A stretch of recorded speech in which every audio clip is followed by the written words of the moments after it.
जैसे कैप्टन के लिए सांजी सच में बहुत इंपॉर्टेंट है। और लूफी जैसे से मेरा मतलब है जिसे खाने का बहुत शौक है। लूफी एक दिन भी बिना खाए नहीं रह सकता, खास करके सांजी के हाथों का टेस्टी खाना उसके दिन को और अच्छा बना देता है। But remember, Sanji is not just a cook, Sanji Luffy का विंग है। लूफी गियर 5 में जाकर वैसे तो उड़ सकता है, बट टेक्निकली अगर उसे उड़ना है तो उसे ज़ोरो एंड सांजी दोनों विंग्स की जरूरत पड़ेगी। पर क्या होता अगर कोई लूफी के एक विंग को काट दे? In short, what if Sanji die? तो इसके बाद आखिर लूफी एंड ज़ोरो के साथ क्या होगा? वेल, सब जानेंगे इसी वीडियो में। तो हर बार की तरह आगे बढ़ने से पहले वीडियो को लाइक और चैनल को सब्सक्राइब कर देना। ओके, तो ये स्टोरी स्टार्ट होता है जहां पर स्ट्रॉ हैट्स को चारों रूट पोनिक्लिफ मिल चुके हैं। हाँ, मुझे पता है ये मैं बहुत आगे से कर रहा हूं, बट बिलीव अगर सांजी अर्ली डेज में ही मर जाता तो स्ट्रॉ हैट्स यहां तक पहुंच ही नहीं पाते। Because Sanji is not just a cook, Sanji Luffy का विंग है, फ्यूचर पायरेट किंग का। लूफी को अगर उड़ना है तो उसे सांजी एंड ज़ोरो दोनों की जरूरत है। अब इतने आगे से स्टार्ट करने का रीजन है स्ट्रॉ हैट्स का 11वां मेंबर लोकी। हाँ, इस स्टोरी में हम मान के चलेंगे कि लोकी ने स्ट्रॉ हैट्स को ज्वाइन कर लिया। फाइनली अब स्टोरी स्टार्ट होता है। हम देखते हैं कि स्ट्रॉ हैट जा रहे हैं राफ्ट हिल की। सभी लोग खुश हैं। ज़ोरो ट्रेनिंग कर रहा है, सांजी कुकिंग कर रहा है, लूफी किचन में बैठकर खाने का इंतजार कर रहा है, नामी अपने मैप बनाने में बिजी है, फ्रैंकी सनीशिप को रिपेयर कर रहा है, रॉबिन खुले आसमान का मजा ले रहा है, ब्रूक गाना गा रहा है, उसब अपने स्लिंग शॉट को रिपेयर कर रहा है, और जीन बे एक कोने में बैठकर फिशर टाइगर को याद कर रहा है और रो रहा है। लूफी सांजी से जबरदस्ती खाना मांगे जा रहा था,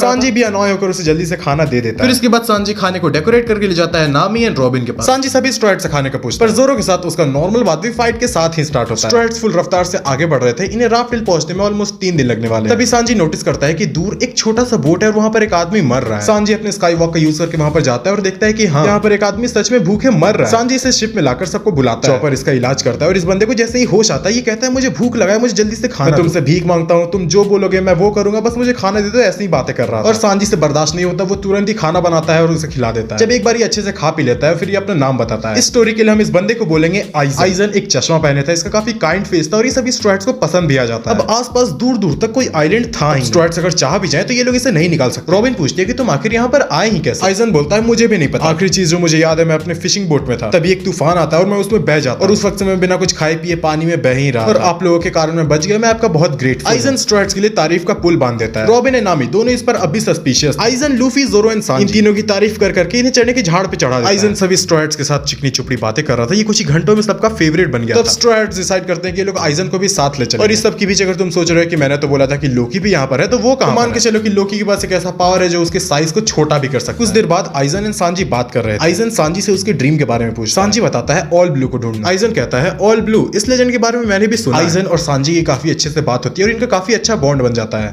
स्टोरी आगे बढ़ता है और straw hats finally one piece तक पहुंच जाते हैं। वन पीस क्या है अभी के लिए हम इसे साइड करते हैं। ध्यान देने वाला बात है कि अब लूफी पायरेट किंग बन गया। पूरा दुनिया में इसका खबर फैल चुका है। Pirate, marine, celestial dragons, nobles, हर कोई शौक, और अब हर कोई लूफी से ही लड़ना चाह रहा है। मरीन्स लूफी को पकड़ के एग्जीक्यूट करना चाह रहे हैं और पायरेट्स लूफी से लड़ना चाह रहे हैं, क्योंकि अगर वो लोग पायरेट किंग को डिफीट करते तो ऑटोमेटिकली उनका स्टेटस पायरेट किंग लेवल तक आ जाएगा। इसी बीच आइजन स्ट्रॉ हैट्स का 12th मेंबर जैसा बन चुका है। इनका बॉन्ड धीरे धीरे और बढ़ते जा रहा है। सभी स्ट्रॉ हैट्स का बाउंटी रैपिडली इंक्रीज हो चुका है और उसी रात स्ट्रॉ हैट्स पार्टी कर रहे थे। उसी बीच लूफी कहता है कि हमारा एडवेंचर तो पूरा हो चुका है, तो क्या अब हमें स्ट्रॉ हैट्स को डिसबैंड कर देना चाहिए? सभी स्ट्रॉ हैट्स इसे सुनकर चुप हो जाते हैं। सांजी उन लोगों के लिए खाना बना रहा था, उसे भी ये सुनकर थोड़ा बुरा लगता है। तभी हम देखते हैं कि चॉपर ने हिलना बंद कर दिया और एक एक करके क्रू का हर बंदा बेहोश हो रहा है। लूफी और ज़ोरो दोनों समझ जाते हैं कि इस खाने में पॉइजन, इन दोनों का ही बॉडी हाई पॉइजन रेजिस्टेंट। ये दोनों कॉन्शियस तो रहते हैं पर बिल्कुल पैरालाइज्ड रह जाते हैं। तभी आइजन उठता है और वो सबसे पहले अपना स्वॉर्ड निकालकर ब्रूक को मार देता है। आइजन सोचता है अभी तक तो सभी के अंदर पॉइजन का इफेक्ट हो गया होगा। पॉइजन दरअसल इनके खाने में नहीं था, इनके ड्रिंक्स में था। आइजन 1 घंटे पहले हर एक बंदे को ड्रिंक देता है और सांजी अपने सिगरेट के चक्कर में उस ड्रिंक को नहीं पीता। आइजन को ऐसा लग रहा था कि सांजी बेहोश हो चुका है, पर सांजी उसे देख लेता है। सांजी उस पर अटैक करने की कोशिश तो करता है, पर आइजन कहता है कि अगर तुम ही ले दो तुम्हारे सारे दोस्त यहीं पर खत्म हो जाएंगे। सभी को मैंने एक पॉइजन दिया है जिसका एंटीडोट सिर्फ मेरे पास है। तभी सांजी अपने जर्मा रेड सूट का यूज करता है। सांजी ने ऐसा सोचा था कि वो कभी भी इस सूट का यूज नहीं करेगा, पर वो अपने प्राइड को साइड में रखकर अपने दोस्तों के लिए उसका यूज करता है। हम मान लेते हैं कि सांजी के सूट में एक ऐसा फीचर है जिससे कि वो किसी भी पॉइजन को अब्सॉर्ब कर सकता है और वो सभी स्ट्रॉ हैट्स का पॉइजन अब्सॉर्ब कर लेता है। वो लोग खतरे से तो बाहर आ जाते हैं, सभी को होश भी आ जाता है। नामी तो सांजी के लिए पूरा घबरा जाती है, पर सांजी बोलता है कि टेंशन मत लो, मेरा जर्मा जीन इतने पॉइजन को आराम से संभाल सकता है। ज़ोरो बिना टाइम वेस्ट किए आइजन के राइट वाले हाथ को काट देता है। रॉबिन बोलती है मुझे शुरू से ये सस्पिशियस लग रहा था। आइजन कहता है तुम्हारा अटैक तो अच्छा था, पर शायद तुम्हें मेरे लेफ्ट हाथ में वार करना चाहिए था। आइजन तुरंत ही रीजनरेट कर लेता है। दरअसल इसके पास सेलेस्टियल ड्रैगन मार्क है और ये ईमू के हाथों कंट्रोल हो रहा है। इतने दिनों से वो ईमू थी जो कि स्ट्रॉ हैट्स के साथ रह रही थी। तभी आइजन जाता है अपने डीमन फॉर्म में और वो स्ट्रॉ हैट्स पर अटैक कर देता है। लूफी तुरंत जाता है गियर 5 में और अब तक उसने इस फॉर्म को मास्टर कर लिया है। लूफी के लिए ज्यादा मुश्किल नहीं था और वो कुछ ही मिनट में आइजन को डिफीट कर देता है। आफ्टर ऑल लूफी अब पायरेट किंग बन चुका है, इसका पावर भी उसी लेवल पर है। कुछ देर बाद स्ट्रॉ हैट्स गैदर होते हैं। लूफी और ज़ोरो बात कर रहे थे आइजन का और दोनों को काफी बुरा लग रहा था, पर आइजन अभी मरा नहीं था। वो पीछे से दोनों पर अटैक करता है और ये अटैक लूफी एंड ज़ोरो दोनों को मारने के लिए इनफ था। दोनों को बिल्कुल रियलाइज भी नहीं होता, पर बीच में आ जाता है सांजी। सांजी उस अटैक को खुद पर ले लेता है और वो इंस्टेंटली मर जाता है। सभी स्ट्रॉ हैट्स इसे देखकर कंप्लीटली शॉक्ड रह जाते हैं। आइजन भी अपनी आखिरी सांसें लेता है और वो याद करता है अपनी लाइफ, कैसे वो ह्योको मुंडो पूरे देश का एक काइंड राजा हुआ करता था। आइजन का एक भाई था कीसके, जिसके कनेक्शन वर्ल्ड गवर्नमेंट के साथ। आइजन की बीवी योरुइची और उसका बेटा इचिको तीनों खुशी से रहते थे। पर एक दिन गिन, जो कि आइजन का एक काफी ट्रस्टेड सोल्जर था, उसने आइजन को बिट्रे कर दिया और उसका भाई कीसके योरुइची और इचिको को कहीं छुपा देता है। और उसी वक्त से आइजन कीसके और वर्ल्ड गवर्नमेंट का गुलाम बन गया था। इमू ने उसे सेलेस्टियल ड्रैगन मार्क देकर अपना पार्ट बना लिया था। आइजन अपने लास्ट टाइम में अपने बीवी और बच्चे को याद करके मर जाता। पर दूसरी तरफ स्ट्रो हैट्स का इमोशन और रेज दोनों हाई पर चला जाता है। नामी को बिलीव नहीं हो रहा था कि सांजी मर चुका है। चॉपर सांजी का इलाज करने की पूरी कोशिश कर रहा था, पर वो उसे बचा नहीं पाता। सभी स्ट्रो हैट्स रो रहे थे। लूफी कंप्लीटली पैनिक मोड में चला जाता है। उसे समझ ही नहीं आ रहा था कि अब करना क्या है। लूफी बिल्कुल इनोसेंटली सांजी से कह रहा था कि उसे भूख लगा है, उसे खाना चाहिए, पर सांजी अब उठने वाला नहीं। और फिर बचा जोरो, जिसका आंख आंसू से भर चुका है। ये लोग भले ही हमेशा लड़ते रहते थे, पर जोरो रियलाइज करता है कि सांजी का डेथ उसे ही बचाने के कारण। जोरो अपने इमोशंस को होल्ड नहीं कर पाता। स्ट्रो हैट्स रात भर वहीं पर बैठकर रोते हैं। एक दिन बीत जाता है, पर स्ट्रो हैट्स में से कोई भी उस जगह से हिला तक नहीं था। सभी लोग बस सांजी की मेमोरीज को याद करके रोए जा रहे थे। तभी वहां पर कुछ लोग आते हैं और वो देखते हैं कि यहाँ पर 2 डेड बॉडीज। कुछ देर तक उन्हें देखने के बाद एक बंदा आकर कहता है कि अगर ये मर चुके हैं तो इन्हें एक प्रॉपर फ्यूनरल देना चाहिए। स्ट्रो हैट्स समझ जाते हैं कि हाँ, ये वक्त आ चुका है। सांजी की बॉडी को लेकर जाया जाता है और उन स्ट्रेंजर्स में से एक बंदा आइजन के लिए भी फ्यूनरल करने का बोल रहा था, पर लूफी उसके चेहरे को देखते ही गुस्सा हो जाता है। लूफी तुरंत ही गियर 5 में जाता है, पर इस बार कुछ अलग था। इस बार लूफी का हर चीज व्हाइट नहीं बल्कि ब्लैक में कन्वर्ट हो जाता है। लूफी गुस्से में जाता है और उस बॉडी को पंच मारता है। उस बॉडी के चीथड़े उड़ जाते हैं, उसका सर कहीं और जाता है, पैर कहीं और जाता है और वहां के लोग डरकर भाग जाते हैं। कुछ देर बाद सांजी का फ्यूनरल होता है, जहां पर सभी स्ट्रो हैट्स। लूफी सांजी के ग्रेव के आगे कसम खाता है जब तक वो इमू को मार नहीं देगा वो शांति से नहीं बैठेगा। नामी और बाकी स्ट्रो हैट्स तो इतने इमोशनल थे कि वो कुछ बोल भी नहीं पाते। जोरो सांजी के ग्रेव के आगे आता है और उसका लाइटर उठाता है। जोरो दरअसल रिग्रेट कर रहा था कि ये सब उसकी गलती, क्योंकि अगर वो आइजन का लेफ्ट हाथ काट देता तो सेलेस्टियल ड्रैगन मार्क का कोई वर्क होता ही। इस कारण जोरो को सांजी के डेथ का गिल्ट हो रहा था। जोरो कसम खाता है कि वो इस दुनिया के हर एक सेलेस्टियल ड्रैगन को जान से मार। और सभी स्ट्रो हैट्स रिवेंज का डिसाइड करके निकल जाते हैं होली लैंड मरीजवा की तरफ। और इस सब के बीच अगर सोच रहे कि ब्रूक कहां गया, तो उसका सिर्फ हड्डी टूटा था। उसने एक गिलास दूध पीकर सब रिकवर कर लिया। स्ट्रो हैट्स फुल स्पीड में मरीजवा की तरफ जा रहे थे और कुछ देर पहले जिन लोगों ने स्ट्रो हैट्स का मदद किया था उन्हीं लोगों ने मरीन्स को फोन करके पैसों के लिए स्ट्रो हैट्स का लोकेशन बता दिया, जिस कारण अकाइनो अपने तीनों एडमिरल और एक बड़े से फ्लीट के साथ रेडी है। स्ट्रो हैट्स सीधा अकाइनो के डायरेक्शन में जा रहे हैं, पर बीच में इनका सामना काउंटलेस छोटे मोटे पायरेट से भी हो रहा है, क्योंकि ऑब्वियसली अब लूफी पायरेट की बन चुका है तो सभी को अब लूफी का ही हिट चाहिए। पर सबसे बड़ी दिक्कत है कि स्ट्रो हैट्स अभी मजाक के मूड में नहीं है। स्ट्रो हैट्स ने सिर्फ 3 दिनों में पूरे वर्ल्ड से पायरेट्स का पॉपुलेशन 70% से कम कर दिया, क्योंकि इनके रास्ते में जो कोई भी आ रहा है या तो वो जोरो के हाथों कट जा रहा है या तो लूफी के हाथों स्मैश हो रहा है। इस बीच लूफी शिप के बिल्कुल टॉप पर अकेला खड़ा। नामी वहां पर आकर कहती है कि तुमने पिछले 2 दिन से कुछ नहीं खाया। लूफी, तुम्हें कुछ खाना होगा वरना तुम ऐसे। इससे आगे नामी कुछ बोल पाती, लूफी उसका बात काटता है और कहता है मुझे नहीं खाना। नामी उससे कहती है अगर तुम ऐसे ही रहोगे तो कमजोर हो जाओगे। लूफी कहता है कि खाना सांजी ने बनाया। नामी चुप रहती है, कुछ बोलती नहीं और इमोशनल हो जाती है। लूफी कहता है अगर सांजी ने खाना नहीं बनाया तो मुझे नहीं खाना। थोड़ी देर बाद जोरो आता है लूफी के पास खाना लेकर। लूफी पहले तो जोरो को भी मना ही कर रहा है, पर जोरो कहता है लूफी तुम्हें पता है सांजी क्या चाहता था? लूफी कहता है हाँ, ऑल ब्लू को ढूंढ। जोरो कहता है नहीं, ऑल ब्लू को ढूंढना उसका गोल था, उसका पर्सनल गोल। सांजी बस एक ही चीज चाहता था कि कोई भी इंसान भूखा ना रहे, और उसके जाने के बाद उसका कैप्टन खुद भूखा रहे, उसके सोल को कभी शांति नहीं मिल पाए। और वैसे भी तुम्हें अभी जितना खाना है खा लो, अभी हमें और बहुत कुछ करना है। एक दिन बीत जाता है और अब मरीजवा ज्यादा दूर नहीं, पर बीच में स्ट्रो हैट्स का इनकाउंटर होता है मरीन से। अकाइनो, 3 एडमिरल, 100 से भी ज्यादा वाइस एडमिरल्स, कैप्टन्स, लिeutenants और 2 लाख से भी ज्यादा foot soldiers. But straw hats को इन सभी को देखकर कुछ नहीं होता। इवन नामी, उसाप एंड चॉपर, ये लोग भी रोने और डरने के बजाय सिर्फ लड़ने का सोच रहे हैं। इनके मन में रिवेंज के अलावा कोई फीलिंग बचा ही नहीं। और तभी लूफी अपना कॉन्करर्स हाके रिलीज करता है, जो कि इतना डार्क हो चुका है कि 1 मिनट के लिए अकाइनो भी इसे देखकर डर जाए। ऑलमोस्ट सभी फुट सोल्जर्स एक बार में ही अनकॉन्शियस हो जाते हैं। कोबी नोटिस करता है लूफी का ऑरा बिल्कुल डार्क हो चुका है। कोबी को विश्वास ही नहीं हो रहा था कि ये डिमोनिक ऑरा लूफी का, और इनका फाइट फाइनली स्टार्ट होता है। लूफी तुरंत ही गियर 5 में जाकर अकाइनो को एक पंच मारता है। अकाइनो को हिलने का मौका तक नहीं मिलता और उसके बीच में एक डोनट बन जाता है। जोरो लड़ता है फुजितोरा से और उसका भी ऑरा इतना ही डार्क था। जोरो तुरंत ही किंग ऑफ हेल मोड में जाता है एंड जोरो फुजितोरा के स्वॉर्ड को काट देता है। लोकी अपने साइज को दोबारा से बड़ा करता है और कहता है कि मैं बहुत दिनों से इसका इंतजार कर रहा था। लोकी सभी मरीन्स को अपने पैरों से कुचलने लगता है। कोबी को ये सब देखकर विश्वास तक नहीं हो रहा था कि ये लूफी है। कोबी इतना डर चुका था कि वो अपनी जगह से हिल तक नहीं पाता और कुछ ही मिनटों में स्ट्रो हैट्स ने पूरे मरीन्स को खत्म कर दिया। पर वो यहाँ पर टाइम वेस्ट नहीं करते और सीधा निकल पड़ते हैं मरीजवा की तरफ। स्ट्रो हैट्स को बीच में रोकने आ जाते हैं black beard pirates and cross. Luffy बिना टाइम वेस्ट किए फिर से जाता है गियर 5 में और वो ब्लैक बीयर्ड पर कूद पड़ता है और जोरो दूसरी तरफ जाता है मिहॉक की तरफ। जोरो मिहॉक के साथ अपना हाकी क्लैश करता है और इसी बीच जोरो के तीनों स्वॉर्ड परमानेंटली ब्लैक ब्लेड में कन्वर्ट हो जाते हैं। ब्लैक बीयर्ड अपने यामी यामी नोमी को हर जगह फैला देता है, पर लूफी अपनी इमेजिनेशन से पहले तो बड़ा बनता है, इतना बड़ा कि लोकी भी उसके सामने बौना लगे। और लूफी सभी ब्लैक स्मोक को अपने हाथों से उठाकर फेंक देता है। ब्लैक बीयर्ड को अपने हाथ में लेकर उसे स्ट्रेच कर देता है। ब्लैक बीयर्ड का लंबाई बिल्कुल एक जायंट की तरह हो जाता है, पर इतना खींचने के कारण बेचारे की डेथ हो जाती है और ब्लैक बीयर्ड के जितने भी सबऑर्डिनेट्स थे वो अपने अपने रास्ते निकल पड़ते हैं। लॉयल्टी नाम का शब्द उनकी डिक्शनरी में है ही। दूसरी तरफ जोरो एंड मिहॉक का फियरसम बैटल चल रहा था। अब तक तो मिहॉक जोरो पर भारी पड़ रहा था, पर तभी जोरो अपना सेकंड आई खोलता है, जिसे खोलते ही जोरो का हाकी, स्ट्रेंथ, स्पीड हर चीज ड्रास्टिकली इंक्रीज हो जाता है एंड जोरो फाइनली वर्ल्ड स्ट्रॉन्गेस्ट मैन को हराने का ड्रीम पूरा कर लेता है। बट इतना जोरो को सेटिस्फाई नहीं करने वाला। लूफी एंड जोरो पीछे देखते हैं तो सभी स्ट्रो हैट्स थक चुके थे। इतने देर के लगातार बैटल के बाद वो अब इंजर्ड भी हो चुके थे। लूफी उन्हें कहता है कि तुम दोनों यही रहो, हम आगे जाते हैं। बट इवन दो स्ट्रो हैट्स थक चुके थे, इंजर्ड थे, पर उन्हें इससे कुछ फर्क नहीं पड़ रहा था। उन्हें बस एक ही चीज चाहिए था, रिवेंज। और अब फाइनली इनके रास्ते में कोई नहीं था और ये लोग मरीज वहां पहुंच जाते हैं। लूफी एक बड़ा सा पंच बनाकर जस्टिस गेट को तोड़ देता है। लूफी एक बार फिर से गियर 5 में जाकर ईमू का नाम चिल्लाता है और जोरो देखता है कि यहाँ पर हर जगह सेलेस्टियल ड्रैगन। जोरो एक एक करके उन सभी को काटने लगता है। तभी सेलेस्टियल ड्रैगन्स को डिफेंड करने के लिए होली नाइट्स आ जाते हैं। वो लोग जोरो को आउट नंबर कर रहे थे, पर तभी बाकी स्ट्रॉइड्स उसकी मदद करने आ जाते हैं। लोकी शैमरॉक को देखकर हंसने लगता है और कहता है कि तो आखिरकार हम दोबारा मिल ही। वहीं दूसरी तरफ ईमू और 5 एल्डर्स भी आ जाते हैं। लूफी ईमू को देखते ही गुस्से में उसके ऊपर कूद पड़ता है, पर उसे डिफेंड करने के लिए 5 एल्डर्स बीच में आ जाते हैं। फिर लूफी के बैकिंग के लिए वहां पर आ जाता है जोरो। इस मूवमेंट में हिस्ट्री खुद को रिपीट कर रहा था। जॉय बॉय जो कि ईमू से हार जाता है, उसका रीइंकार्नेशन उसे मारने आया है। 5 एल्डर्स के ऊपर जितने भी स्कार है वो उन्हें दिया है पॉसिबली रियूमा। रियूमा का रीइंकार्नेशन उन्हीं 5 एल्डर्स को मारने आया है। ये फाइट फाइनली स्टार्ट होता है। इस फाइट के सिर्फ शॉक वेव से ही पूरा मरीजवा डिस्ट्रॉय हो रहा है। लूफी ईमू को पंच मारने जाता है, पर ईमू उसे बीच में ही रोक लेता है। एंड ईमू लूफी को पंच मारता है और लूफी सीधा ऊपर जाता है। लूफी हवा में ऑलमोस्ट 10 किलोमीटर तक ऊपर चल गया था। ऊपर से लूफी को हर चीज छोटा दिख रहा था। तभी वो नोटिस करता है रेड लाइन जो कि चारों सी को बांट रहा था। और सांजी का ड्रीम था ऑल ब्लू को ढूंढना जहां पर चारों सी मिलते हैं। लूफी को सांजी का याद इमोशनल कर देता है। लूफी एक बार फिर से इमेजिनेशन से खुद को बड़ा कर लेता है, इतना बड़ा कि इस बार जुनीशा तक उसके सामने बोना लगे। लूफी अपने हाथ को स्ट्रेच करके पूरे वर्ल्ड में फैला लेता है और रेड लाइन को चारों तरफ से कवर करके उसे रबर बनाता है और कंप्रेस करके पानी के भी नीचे डाल देता है। पर ईमू भी अपने पावर से पूरे रेड लाइन को होल्ड कर लेता है। इनका फाइट दोबारा से चालू होता है। दूसरी तरफ जोरो 5 एल्डर से अकेले लड़ रहा था। जोरो को फाइट के बीच में याद आता है सांजी का, कैसे ये लोग हमेशा लड़ते। जोरो एक्चुअली सांजी की डीपली रिस्पेक्ट करता है। थ्रिलर बार्क में जब सांजी जोरो के सामने आता है वो इसका प्रूफ भी है, पर जोरो कभी भी सांजी को ये बात बोल नहीं पाया। ये बस याद करने से ही जोरो का गिल्ट और रेज बढ़ जाता है। जोरो एक एक करके 5 एल्डर्स को काट देता है। लूफी भी ईमू को मारकर जमीन पर गिरा देता है, पर ईमू अब भी कॉन्शियस थी। वो इधर उधर देखती है, सब कुछ बर्बाद हो चुका है। ईमू का घर, उसके celestial dragons, even Holi night, बाकी स्ट्रैट्स ने होली नाइट्स को भी मारकर खत्म कर दिया है। ईमू को रियलाइज हो जाता है कि ये एंड है। तभी ईमू अपने डिमोनिक फॉर्म में चली जाती है और वो एक वेपन को समन करती है जिसका नाम था प्लूटोन। उसे यूज करने से जितने भी एल्डर्स और होली नाइट्स जो कि मर चुके थे वो सभी जिंदा हो जाते हैं और डिमोनिक फॉर्म में चले जाते हैं। एंड इसी बीच लूफी का गियर 5 भी ड्रेन आउट हो जाता है। ईमू लूफी के बीचों बीच अपना एरो डाल देती है। लूफी के बीचों बीच एक छेद हो जाता है। जिस तरह अकाइनो ने एस का डोनट बनाया था, लूफी का भी वही हाल हो जाता है। जोरो लूफी की मदद करने जाता है, पर उसे 5 एल्डर्स रोक लेते हैं। लूफी अपना आखिरी सांस ले रहा था और लूफी याद करने लगता है सांजी को, रिग्रेट करता है कि मैं तुम्हारा रिवेंज भी नहीं ले पाया। पर तभी लोकी लूफी की तरफ खाना फेंकता है। लूफी उस खाने को देखता है और उससे याद आता है जिस दिन सांजी का डेथ हुआ था, सांजी ने उस दिन बहुत सारा खाना बनाया था। स्ट्रो हैट्स ने उसे रख लिया था सांजी के लास्ट प्रिपेयर्ड डिश के रूप में, पर किसी भी स्ट्रो हैट का हिम्मत नहीं होता उसे खाने का। वो सभी इमोशनल हो जाते हैं। इस कारण लोकी उस सबको अपने पास रख लेता है। पर लोकी देखता है कि ये भी काफी नहीं है, वो खाना भी लूफी से बहुत दूर है। तभी चॉपर उस सबको हेड स्मैश मारकर उड़ा देता है। गॉड उस सब हवा में ही खाने को कैच करते हैं और स्लिंग शॉट से लूफी की तरफ फेंकते हैं। उस सब एक बार फिर से सबको बचा लेता है। खाना सीधे जाता है लूफी के मुंह में। लूफी भले ही ऑलमोस्ट मरने वाला, सांजी का खाना उसके मुंह में जाते हैं उसके अंदर एनर्जी आ गई। लूफी एक बार फिर से डायरेक्टली चला गया गियर 5 और इस बार लूफी पहले तो अपना हाइट बढ़ाता है। लूफी ईमू को भी ब्लैक बीट की तरह स्ट्रेच करता है, पर लूफी इतना ज्यादा बड़ा हो चुका था कि वो आउटर स्पेस तक पहुंच गया और फिर लूफी ईमू को घुमा घुमाकर सीधे सन के अंदर फेंक देता है। सन के अंदर जाते ही ईमू मर जाता है और जैसे ईमू मरता है जितने भी होली नाइट्स और 5 एल्डर्स उन सभी का डिमोनिक पावर अपने आप ही खत्म हो जाता है और उनकी इंस्टेंटली डेथ हो जाती है। एट लास्ट वर्ल्ड से सेलेस्टियल ड्रैगन्स का पॉपुलेशन 0 हो जाता है। स्ट्रो हैट्स ने अपना रिवेंज तो ले लिया, पर ये रिवेंज सांजी को वापस नहीं ला सकता। इसके बाद हमें 1 महीने बाद का सीन दिखाया जाता है। स्ट्रो हैट्स डिसबैंड करने का प्लान कैंसिल हो चुका है। ये लोग अब भी समुद्र में अलग अलग जगह घूमते हैं और क्योंकि रेड लाइन को लूफी ने कंप्लीटली डिस्ट्रॉय कर दिया, ये लोग कभी वानो जाते हैं, कभी एलाबास्टा, कभी नामी अपने होम टाउन जाती है, कभी लूफी। पर ये लोग जहां भी जाते हैं हमेशा साथ रहते हैं। लूफी और जोरो एक जगह बैठकर बात कर रहे हैं, तभी बाकी स्ट्रो हैट्स भी वहां पर आकर बैठ जाते हैं। हम देखते हैं कि वहां पर अब भी 11 लोगों के बैठने का जगह है। स्ट्रो हैट्स ने सांजी को ट्रिब्यूट देने के लिए एक जगह छोड़ दिया। अब जब स्ट्रो हैट्स के लिए पूरी दुनिया में कोई भी जगह एडवेंचर करने के लिए नहीं बचा, इस कारण उन लोगों ने एक रेस्टोरेंट खोल लिया जहाँ का हेड शेफ है सांजी। हाँ, वो वहां पर खुद तो प्रेजेंट नहीं है। सांजी की कुकिंग बुक में हर चीज लिखा है, किस डिश को किस तरह बनाया जाए। सांजी का लाइटर और उसका एप्रन किचन के एक जगह सांजी की ट्रिब्यूट के लिए रख दिया गया। स्ट्रो हैट्स कभी भी सांजी को भुला तो नहीं सकते, पर अब इन्हें उसके बिना ही जीने का आदत डालना होगा। तभी वहां पर एक बंदा आता है जिसका आईब्रो बिल्कुल कर्ली था, उसके येलो बाल थे और वो आते ही नामी से फ्लर्ट करने लगता है। दरअसल वो यहाँ पर काम मांगने आया था क्योंकि वो एक कुक था। ये बंदा सांजी तो नहीं था, पर बिल्कुल उसी की तरह दिख रहा था। और इसी के साथ ये स्टोरी एंड हो जाता है। एंड वेल, कमेंट्स में बताना कैसा लगा, पसंद आया होगा तब भी, नहीं पसंद आया होगा तब भी। और वीडियो को लाइक और चैनल को सब्सक्राइब कर देना।